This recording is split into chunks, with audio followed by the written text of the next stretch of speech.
আমি যা কিছু পড়ি কিছু মনে থাকে না, আমাকে কোনো একটা মানে সলিউশন বলে দেন, যাতে করে যে আমল করলে বা কোনো আমল বলে দেন, যে আমল বললে আমি আমার সেই পড়াশোনা ধরে রাখতে পারি, মনে রাখতে পারি।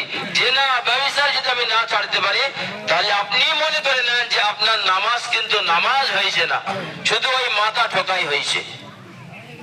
তাহলে আমরা কি বললাম যে গোনা ছেড়ে দেওয়া, গোনা কেন গোনা যখন অন্তরে যখন প্রবেশ করে না, হাইয়া আলাস সালাহ হাইয়া আলাল ফালাহ, আসলে ডাকছে আল্লাহ আপনাকে, আল্লাহ আল্লাহ। আর যদি গ্রামের কেউ মেম্বার আমাকে ডাকে, কেউ যদি আমার এমএলএ যদি ডাকে, আমার মুখ্যমন্ত্রী যদি আমি ডাকে, আমি একদম সঙ্গে সঙ্গে গিয়ে হাজির হব।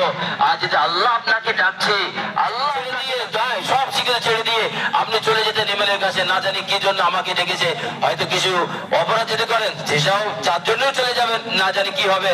আর যদি কোনো ভালো কাজ করেন সেটা উপহার নিতেও চলে যাবেন। কিন্তু একবার ভেবে দেখি, আল্লাহ আপনাকে ডাকছে, আল্লাহ আপনাকে ডাকছে, যে আপনার কাছে কি একটা এমএলএ চেয়ে আল্লাহর গুরুত্ব কম, একটা মেম্বারের চেয়ে আল্লাহর গুরুত্ব আপনার কাছে কম?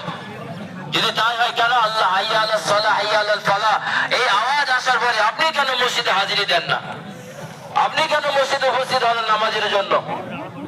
এই জন্য কামিয়াবির দ্বিতীয় সিঁড়ি যেটা হলো আল্লাহকে স্মরণ করা এবং নামাজ পাঁচ ওয়াক্ত ভুল করে থাকে।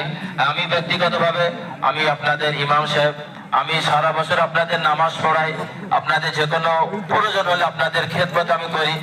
যদি আমার দ্বারাই আল্লাহ না করো, যদি আপনারা কথার দ্বারাই, বলার দ্বারাই, চলার দ্বারাই, কোনো কাজ কর্মের দ্বারাই আপনাদের যদি অন্তর কর ব্যথা লাগে, আমি আপনাদের সকলের কাছে আজ ঈদের দিনে অন্তর থেকে আপনাদের কাছে ক্ষমা চাইছি।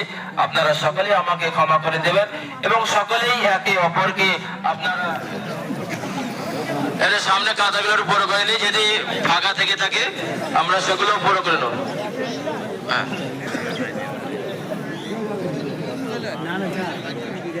ছোট সরাইলে ওই রই থাকবে লাগান গেল।